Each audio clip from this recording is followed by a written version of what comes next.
মাগুরার ৮ বছর বয়সী শিশু আসিয়া ধর্ষণ ও হত্যা মামলার বিচার আগামী ৭ দিনের মধ্যে শুরু হবে বলে জানিয়েছেন আইন বিচার ও সংসদ বিষয়ক উপদেষ্টা ডক্টর আসিফ নজরুল। আইন উপদেষ্টা বলেন, আসিয়া আজ দুপুর ১টার দিকে সিএমএইচে মারা গেছে। আমাদের প্রধান উপদেষ্টা শোক জানিয়েছেন।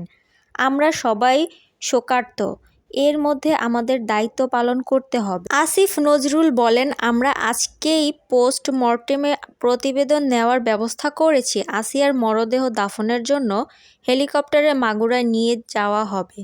আসিয়ার মরদেহ এবং তার পরিবারের সঙ্গে সরকারের পক্ষ থেকে উপদেষ্টা ফরিদা আখতার উপস্থিত থাকবেন। তিনি সেখানে দাফন পর্যন্ত থাকবেন। ডিএনএ কালেকশন করা হয়ে গেছে জানিয়েছেন উপদেষ্টা আবারও বলেন, আশা করি আগামী ৫ দিনের মধ্যে রিপোর্ট পেয়ে যাব। এরই মধ্যে ১১, ১২, ১৩ জনের ১৬১ ধারায় দণ্ডবিধি নেওয়া হয়েছে। আশা করছি আগামী ৭ দিনের মধ্যে বিচারের কাজ শুরু করা হবে। আসিফ নজরুল বলেন, আপনারা জানেন, অতীতে ধর্ষণ মামলার অব্যাহত শুনানির মাধ্যমে বিচার শুরু হওয়া ৭-৮ দিনের মধ্যে বিচার কাজ শেষ হওয়া নজির আছে।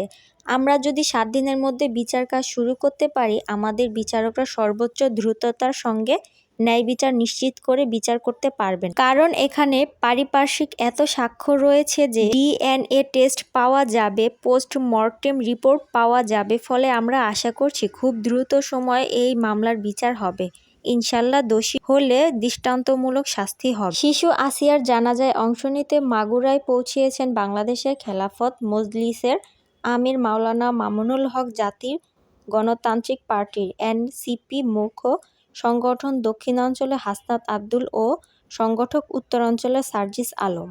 মাগুরায় নির্যাতনের শিকার মেয়েটির মৃত্যুর পর তারা বিকালে মাগুরায় পৌঁছিয়েছেন একটি হেলিকপ্টার যোগে। তারা বিকাল ৫টার দিকে মাগুরা স্টেডিয়ামে অবতরণ করেন।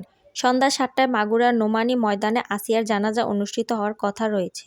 গত ৬ মার্চ মাগুরার শহরতলির নিজ নান্দুয়ালী গ্রামে বোনের বাড়িতে বেড়াতে গিয়ে ধর্ষণের শিকার হয় ৮ বছরের শিশু আসিয়া। ওই সময় তাকে শ্বাসরোধ করে হত্যার চেষ্টাও চালানো হয়। বৃহস্পতিবার ঢাকা সম্মিলিত সামরিক হসপিটালে চিকিৎসাধীন অবস্থায় শিশুটি মারা যায়। মাগুরায় ৮ বছর বয়সী শিশু আসিয়া ধর্ষণ ও হত্যা মামলার বিচার আগামী ৭ দিনের মধ্যে শুরু হবে বলে জানিয়েছেন আইন বিচার ও সংসদ বিষয়ক উপদেষ্টা ডক্টর আসিফ নজরুল। বৃহস্পতিবার সচিবালয়ে সমসাময়িক বিষয়ে তিনি এ কথা জানান। আইন উপদেষ্টা বলেন, আসিয়া আজ দুপুর ১টার দিকে সিএমএইচে মারা গেছে। আমাদের প্রধান উপদেষ্টা শোক জানিয়েছে। আমাদের সবাই শোকার্ত।